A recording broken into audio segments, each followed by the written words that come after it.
하나님께서 오늘 우리들에게 주신 말씀 시편 24편 1절부터 6절까지 있는 말씀입니다. 시편 24편 1절부터 6절 말씀입니다. 구약성경 818쪽에 있습니다. 찾으신 줄로 알아서 제가 봉독해 드립니다. 땅과 거기에 충만한 것과 세계와 그 가운데 사는 자들은 다 여호와의 것이로다.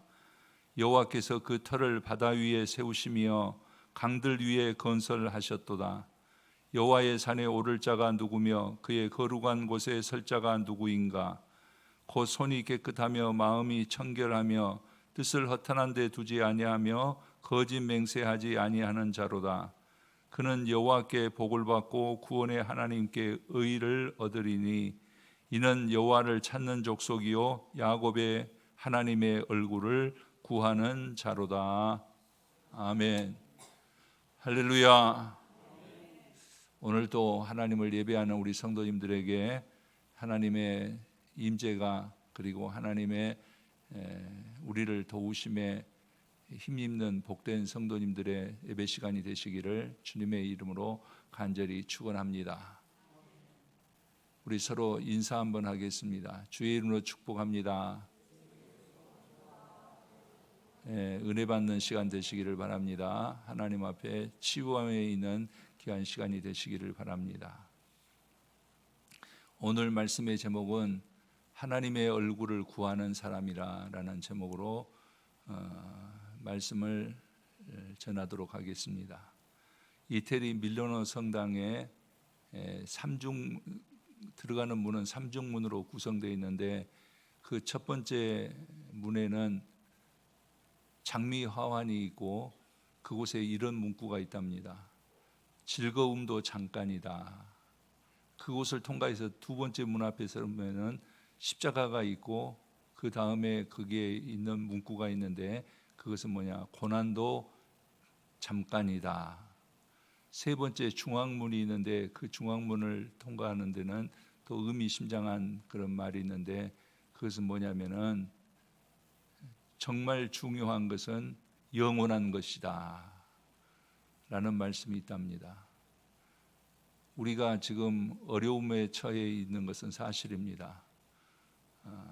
있을 수 없는 일들이 일어나고 그래서 국가적으로 위기에 처하고 백성들은 불안해하고 또 여러 가지 경제적으로 그렇지 않아도 어려운데 더 어려워지고 또 세계적으로 망신당하는 그런 일들이 있었습니다.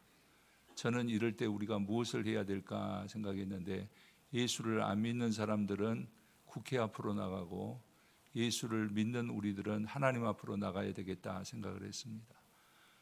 우리 하나님 앞에 나온 우리 성도님들의 그 예배를 받으시고 또 기도에 응답해 주시는 하나님께서 우리를 이 나라를 잘 다스려 주실 수 있기를 위해서 우리도 더 사모함으로 기도하고 이 위기를 잘 이겨내야 될 줄 압니다. 이런 은혜가 이 백성과 우리 성도님들에게 함께 하시기를 간절히 바랍니다. 하나님의 얼굴을 구하는 사람이다라는 제목으로 함께 은혜를 나누고자 했는데 많은 사람들이 그런 생각을 합니다. 예수를 믿는 사람들은 더 간절하고 예수를 믿지 않은 사람들도 하나님이 누구신가에 대해서는 한 번 정도는 생각해 보았을 줄 압니다. 그러나 사람들은 한계가 있습니다. 사람들은 눈에 보이는 것만 믿으려 하고 실험실에서 검증된 것만 신뢰하려고 한다. 그런 말씀입니다. 그러나 사람은 너무 큰 것도 볼 수 없고 너무 작은 것도 볼 수가 없습니다. 그렇죠? 큰 것도 우리가 일부만 볼 수 있지 다 볼 수는 없습니다. 작은 것도 우리 눈에 들어오지 않는 것들이 많이 있는데 그것도 볼 수가 없습니다. 또 우리가 큰 소리도 들을 수가 없고 아주 작은 소리도 들을 수가 없습니다. 과학자들은 그런 말을 합니다. 지구가 돌아가는 소리를 우리가 들을 수 없다라는 거예요. 이 데시벨이 있기 때문에 우리 귀의 한계에 미치는 영역만 우리가 들을 수 있다. 그런 말씀입니다. 이렇게 사람의 능력만 제한된 것이 아니라 우리의 지식 또한 한계가 있습니다. 짧습니다. 우리가 뭘 안다고 할 때 저도 그런 생각을 많이 합니다. 무엇을 해놓고 보면은 더 잘할 수 있었을 텐데 그런 생각이 듭니다. 우리의 지식에 한계가 있다 그런 말입니다. 그러기에 우리가 하나님을 알지 못하는 것을 우리가 생각할 때에 핑계가 되지 않아야 되는 것을 우리는 말합니다. 무슨 말이냐면은 이렇게 인간이 한계가 있기 때문에 하나님을 알 수 없다라고 우리는 생각해서는 안 된다 그런 말이에요.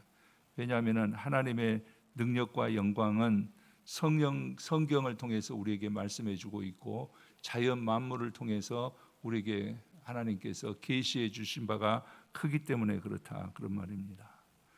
천문학자들은 그런 말을 합니다. 우리가 속해 있는 은하계에는 약 1000억 개의 별이 있답니다. 은하계. 그리고 이 은하계만한 그런 별 무리들이 약 1000만 개 정도가 있는 것이 우주다라고 감히 그들은 생각해 볼 수 있었다라는 거예요. 그렇기 때문에 얼마나 이 우주가 큰 것인가를 우리는 알 수가 있습니다. 우리가 다 헤아릴 수 없습니다. 사막이나 빛이 없는 곳에 가면은 하늘에 별들이 얼마나 많은가 우리도 알게 되는 것을 여러분 볼 수 있습니다. 그러나 요즘은 공해로 인해서 불빛으로 인해서 이런 것을 볼 수 없는 것이 참 안타깝지 않을 수가 없습니다. 성경은 그런데 이것이 다 하나님의 것이다라고 말하고 있어요. 오늘 1절 말씀을 우리가 함께 한번 보겠습니다. 같이 봅니다. 땅과 거기에 충만한 것과 세계와 그 가운데에 사는 자들은 다 여호와의 것이로다. 아멘. 우리의 믿음은 여기서 출발합니다. 우리는 하나님이 어떤 분이신가를 우리는 알 수 있다 그런 말입니다. 세계의 모든 것의 소유주가 하나님이시고 거하는 모든 사람이 다 하나님의 사람들이다라는 말씀입니다. 그리고 모든 영혼도 다 하나님께 속한 것입니다. 그리고 하나님께서는 어떤 분이시냐면은 의와 공평을 베푸시는 선한 분이시며 우리에게 사랑과 긍휼을 베풀어 주시고 우리에게 그러기에 찬송 받으시기에 합당한 분이시다라는 거예요. 이 하나님을 우리가 믿고 하나님의 백성된 것을 우리는 감사하게 생각하고 하나님께 영광 돌려드리는 우리 성도님들이 되시기를 간절히 바랍니다. 그런데 문제는 뭐냐? 오늘 본문을 통해서 우리가 캐치해야 될 것이 있는데 그 뭐냐면은 이 하나님 앞에 설 수 있는 사람이 누구냐라는 것이에요. 이 하나님을 자기 하나님으로 할 수 있는 사람이 누구냐 그런 말씀입니다. 제가 하나님 앞에 깊이 기도한 것 중에 하나가 뭐냐면은 안 믿어지는 사람을 하나님께서 믿게 해 주시라는 거예요. 제 주변에도 하나님을 안 믿는 사람들이 있어요. 그럴 때 하나님께서 그들을 감동감화시켜 주셔야지 하나님을 믿게 된다 그런 말입니다. 그런 기도가 간절한 기도예요. 그런데 우리 성경은 이 하나님이 어떤 분이신가, 이 하나님께서 어떤 분에게 말씀하시는가, 찾아오시는가를 잘 기록해 주고 있습니다. 오늘 3절과 4절 말씀을 한번 먼저 보겠습니다. 같이 봅니다. 여호와의 산에 오를 자가 누구며 그의 거룩한 곳에 설 자가 누구인가? 곧 손이 깨끗하며 마음이 청결하며 뜻을 허탄한 데 두지 아니하며 거짓 맹세하지 아니하는 자로다. 아멘. 3절 말씀은 전능하신 하나님과 참된 교제를 할 수 있는 사람이 누구인가에 대해서 말하고 있고 4절 말씀은 그의 하나님을 만날 수 있는 자격이 있는 사람이 누구이냐, 하나님 앞에 은혜 받을 사람이 누구인가에 대해서 말해주고 있습니다. 그 첫 번째로 우리가 4절 말씀에서 손이 깨끗하며 라고 말하고 있어요. 우리가 하나님을 정말 가까이서 뵙고 하나님의 도우심을 힘으려고 한다면 손이 깨끗해야 된다 그런 말입니다. 손은 무엇을 말합니까? 인간의 모든 행위를 말합니다. 오늘도 우리가 나올 때 이 손으로 한 것들이 많이 있죠. 그러므로 손이 깨끗하다는 것은 행위가 깨끗하다 그런 말입니다. 손이라고 말했지만 손은 대변하는 것이고 우리 말의 행위, 그 다음에 우리의 발의 행위, 우리 눈의 행위가 깨끗한 사람이 하나님을 만난다라고 오늘 4절 말씀에서 말해주고 있습니다. 빌라도의 손처럼 물로 씻은 손이 아니에요. 예수님의 손처럼 십자가에 못 박혀 피 흘린 손, 그리고 더 나아가서 무죄한 손을 말한다, 그런 말입니다. 저는 설교 말씀을 준비하면서 다윗을 생각하게 됐어요. 다윗은 어떤 손을 가졌느냐?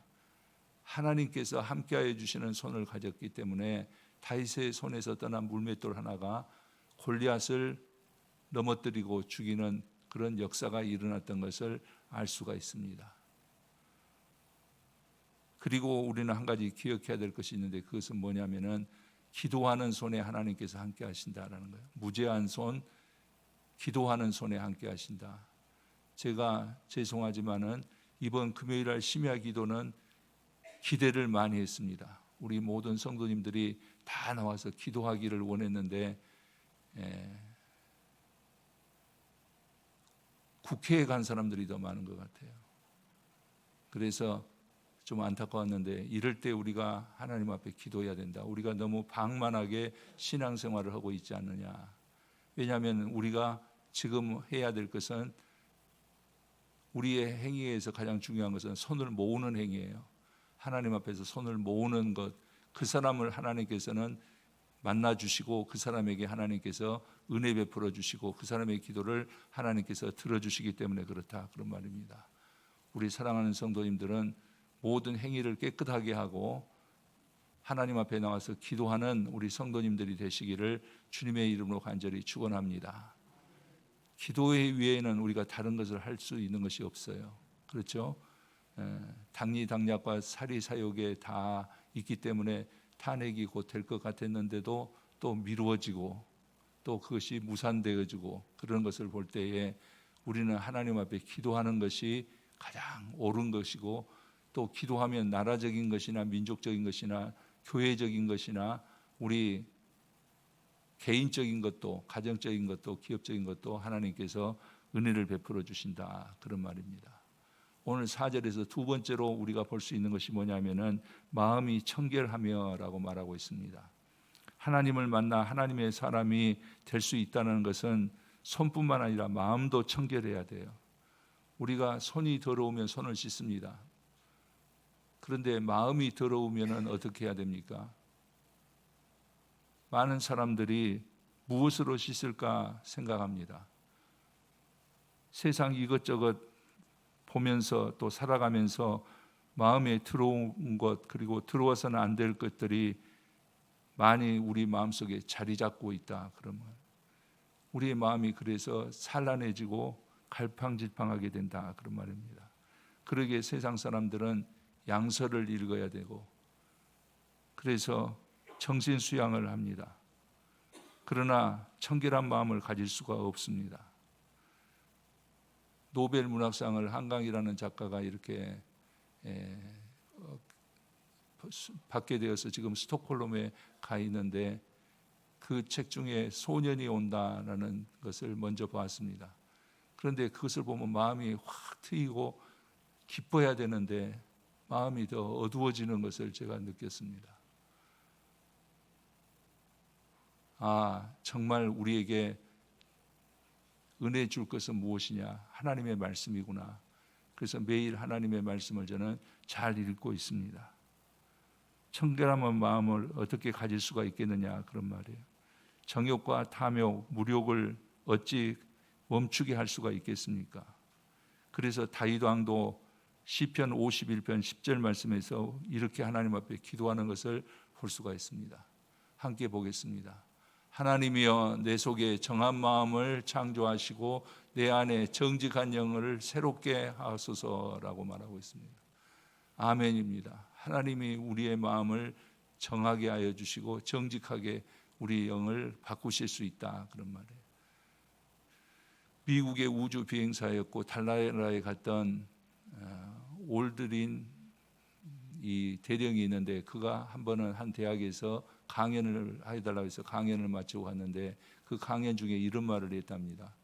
제가 달에 도달해서 달에 발을 내디딜 때 자연적으로 할렐루야 라는 그런 하나님을 찬양하지 않을 수 없었던 소리가 나왔다라고 말을 했어요.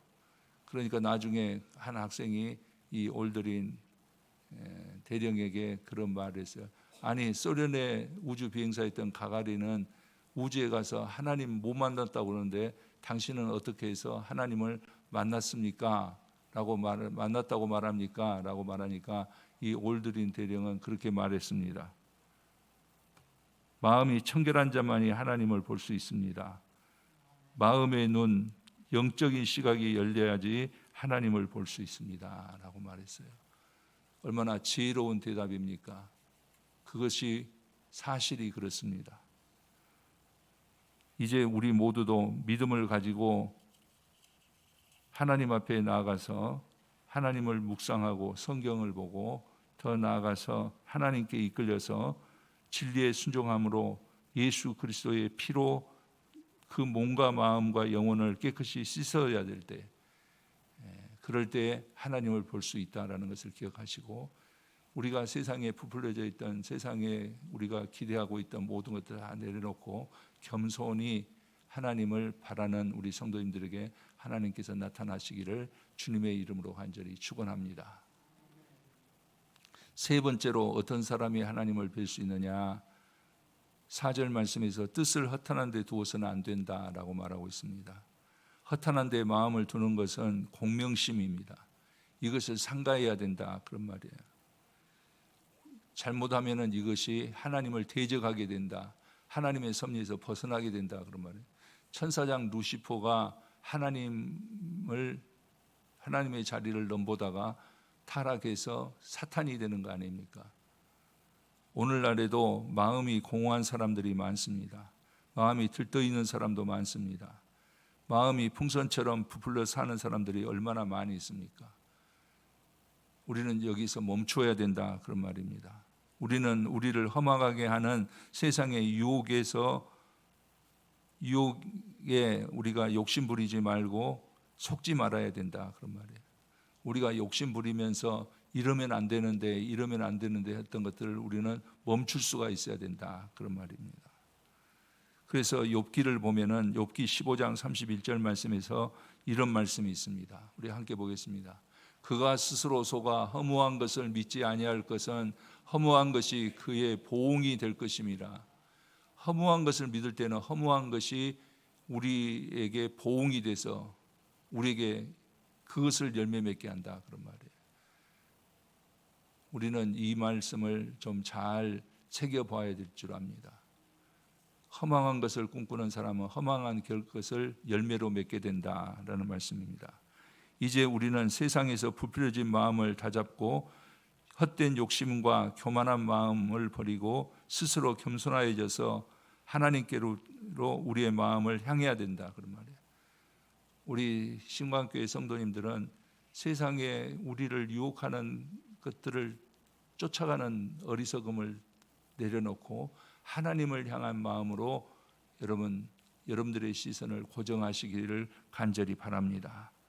우리의 삶에 확실한 승리를 보장하시는 분은 하나님만이 하실 수 있습니다. 그러기에 우리는 어떻게 해야 되느냐? 하나님만 의지하고 하나님께 의뢰하고 하나님께서 도우심에 우리가 힘있는 삶을 살아가는 우리 성도님들이 되시기를 간절히 축원합니다. 하나님밖에 없습니다. 여러분 그렇지 않습니까? 하나님밖에 없어요. 대통령이라고 어떻게 할 수 있는 것이 아니에요. 국회의원이라고 어떻게 할 수 있는 것들이 아니에요. 그렇죠? 다 당리당략과 사리사욕에, 그리고 그들이 추구하는 것이 국가적인 것이고 나라적인 것이라고 하지만은 그렇지 못한 것을 우리가 볼 수 있습니다. 우리가 허망한 것을 버려야 된다, 그런 말이에요. 네 번째로 성경이 4절에서 말씀하고 있는 것은 거짓 맹세를 하지 마라, 그런 말입니다. 약속에 신실해야 됩니다. 많은 사람이 자기를 자랑하고 거짓을 말하지만은 신실한 사람은 매우 적은 것 같습니다. 갈수록 어떻게 교묘하게 다른 사람들을 속이느냐에 관심이 가죠. 그러나 저는 담대히 말합니다. 거짓은 언젠가 드러나게 돼 있다. 그러기에 우리는 어때야 되느냐? 신실한 마음을 가져야 된다, 그런 말입니다. 하나님께서는 스가랴서 8장 17절 말씀에서 이렇게 우리에게 말해주고 있습니다. 함께 보겠습니다. 마음에 서로 해하기를 도모하지 말며 거짓 행세를 좋아하지 말라. 이 모든 일은 내가 미워하는 것이니라. 여호와의 말이니라. 거짓 맹세를 좋아하지 말으라 라고 말하고 있습니다. 하나님은 중심에 진실하신 사람을 원하십니다. 우리가 하나님 앞에 진실함으로 나아간다면 하나님께서 우리를 기뻐 받아주신다, 그런 말이죠. 우리는 거짓된 자를 미워하고 하나님의 진실하심을 본받아서 정직을 행하며 공의를 추구하며 마음의 진실을 말해야 됩니다. 마음으로.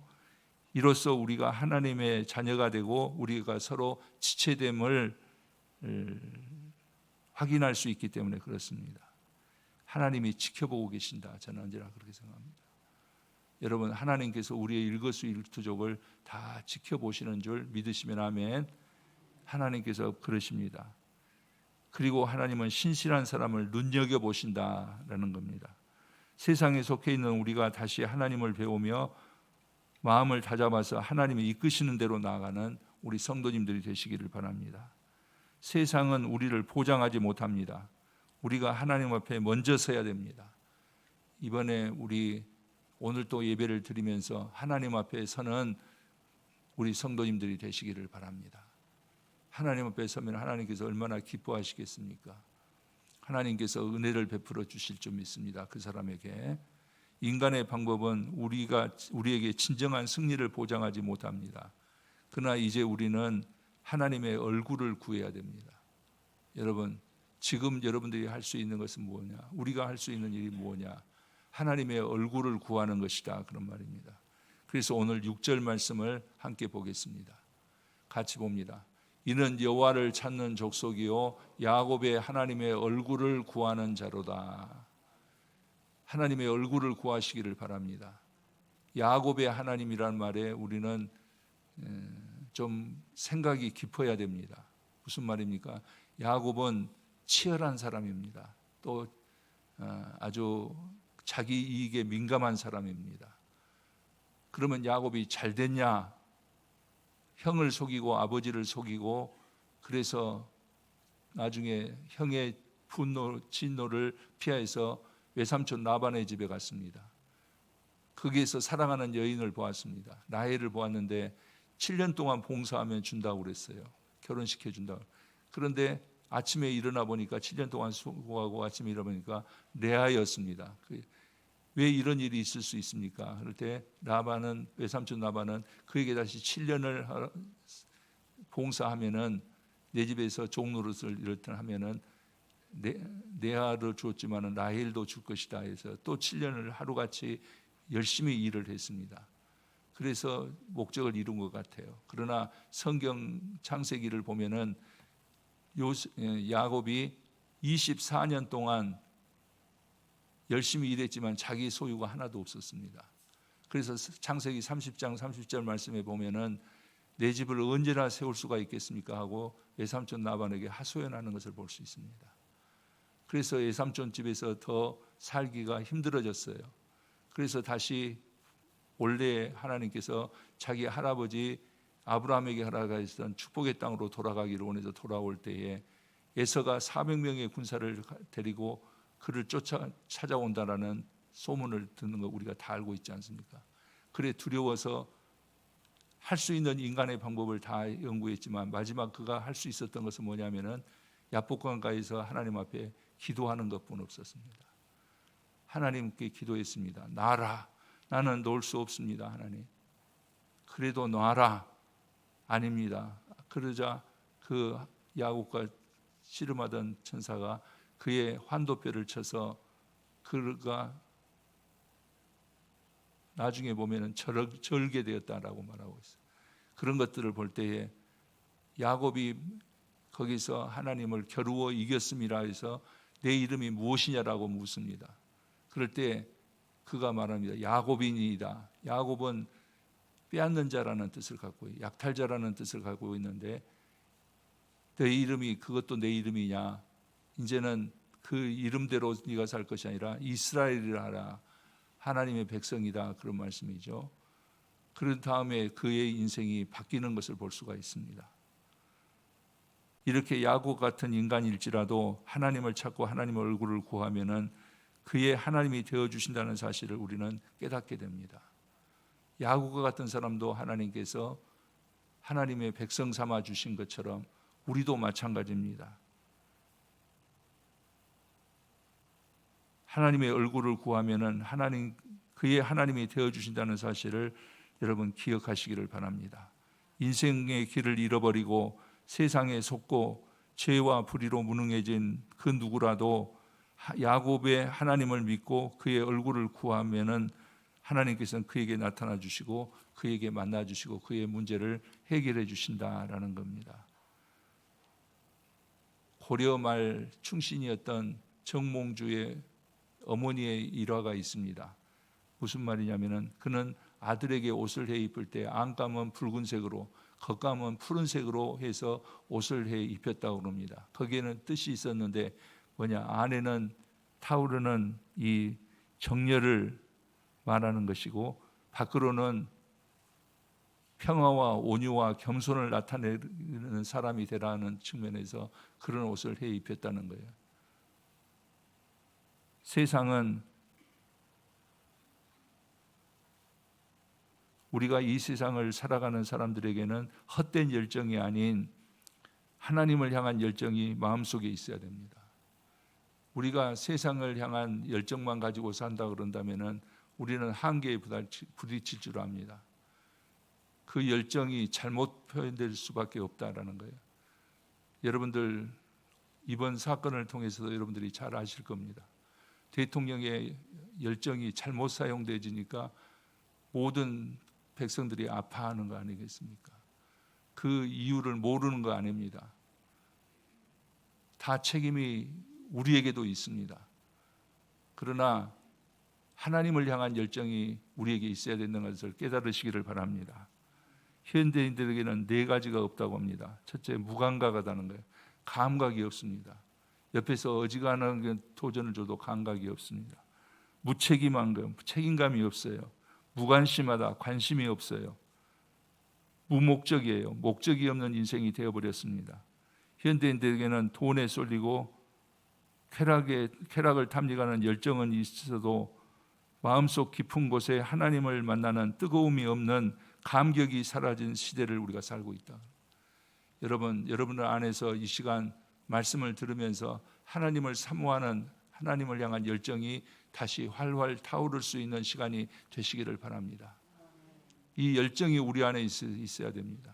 하나님을 향한 열정이 있어야 된다. 그러면 내 욕심을 채우는 데는 못할 일이 없는 사람도 하나님의 뜻에 대해서는 한없이 냉담한 것이 현실입니다. 우리가 이렇게 국가적으로 이만큼 잘 살게 되니까 이런 것들이 있는 것이 아닌가 생각합니다. 그러나 이것이 무너지는 것은 하루아침에도 무너질 수가 있습니다. 하나님을 향한 열정이 다시 여러분 안에 활활 타오르실 수 있기를 바랍니다. 하나님의 사랑이신 성도 여러분, 우리는 이제 하나님의 섭리 안에서 성령의 인도하심을 따라 예수님의 손에 이끌려서 하나님 앞에 서는 우리 성도님들 되시기 바랍니다. 저는 우리 성도님들이 복된 성도님들이라 생각합니다. 왜냐하면 오늘 또 성령의 감동 안에서 우리가 이 시간 하나님 앞에 나와서 예배드리는 것이 이것이 승리가 아니고 무엇이겠습니까? 여러분들의 하나님을 향한 염원이 이 시간 하나님의 은혜로 여러분들을 어루만져 주시고 쓰다듬어 주시고 의로운 오른손으로 붙들어 주시는 시간이 되실 수 있기를 바랍니다. 이렇게 하나님 앞에 설 때에 거짓된 것들이 물러가고 세상의 영향력에서 벗어나게 되며 마음이 깨끗해져서 진정 내 모습을 발견하게 될 겁니다. 이 시간 그렇지 않습니까? 이렇게 하나님 말씀을 들을 때 이 시간만큼은 우리가 그래도 이 시간 이후에만큼은 하나님을 내가 꼭 의지하고 하나님 앞에 서야 되겠다, 하나님의 얼굴을 내가 뵈야 되겠다는 마음으로 여러분 가득하지 않습니까? 이제 예수를 바라보는 성도님들 되시기 바랍니다. 그럴 때 내 자신을 알게 됩니다. 내가 가져야 될 생명의 길, 내가 가야 될 생명의 길도 열리게 될 줄 믿습니다. 인생의 버거운 일들이 정치 때문이겠습니까? 경제 때문이겠습니까? 다른 사람 때문이겠습니까? 다만 내 자신이 하나님 앞에 서지 못했고 하나님을 만나지 못했기 때문에 그렇습니다. 이제 하나님의 얼굴을 배우는 우리 성도님들 되시기를 바랍니다. 하나님을 뵙기 위해서 우리가 이 시간 나왔고 하나님께서는 우리를 기다리고 계셨어요. 저는 오늘 아침에도 일어날 때 같은 기도를 했습니다. 우리 사랑하는 성도들이 아침 일찍부터 하나님을 사모하고 나오는데 하나님께서는 어떻게 하실까? 우리를 기다리고 계셨다는 거예요. 이 시간 하나님께서는 우리를 기다리고 계신 줄 믿으시면 아멘. 그래서 하나님의 얼굴을 구하는 우리들을 하나님께서 은혜로 인도하시고 하나님께서는 그 사람에게 모든 것을 합력하여 선을 이루시는 하나님이심을 여러분 기억하시기를 바랍니다. 그리고 그 사람 하나님 앞에 나온 그 사람을 하나님께서는 인도하실 것입니다. 하나님께서 앞서가신다 그런 말입니다. 그 사람에게 있는 모든 인생의 문제가 해결되어지고 하나님의 능력과 영광이 함께 하실 것입니다. 우리 사랑하는 성도님들, 하나님의 얼굴을 구하는 일을 첫 번째로 우리가 해서 하나님께서 우리에게 주시는 은혜로 말미암아 우리의 삶 속에 하나님께서 역사하여 주시는, 그래서 어둠이 다 물러가게 하여 주시고 우리 하나님께서 빛을 비춰주심에 생명 길이 열리고 축복의 길이 열리는 그 길을 그래서 달리는 우리 성도님들의 삶이 되시기를 주님의 이름으로 간절히 축원합니다. 기도드리겠습니다.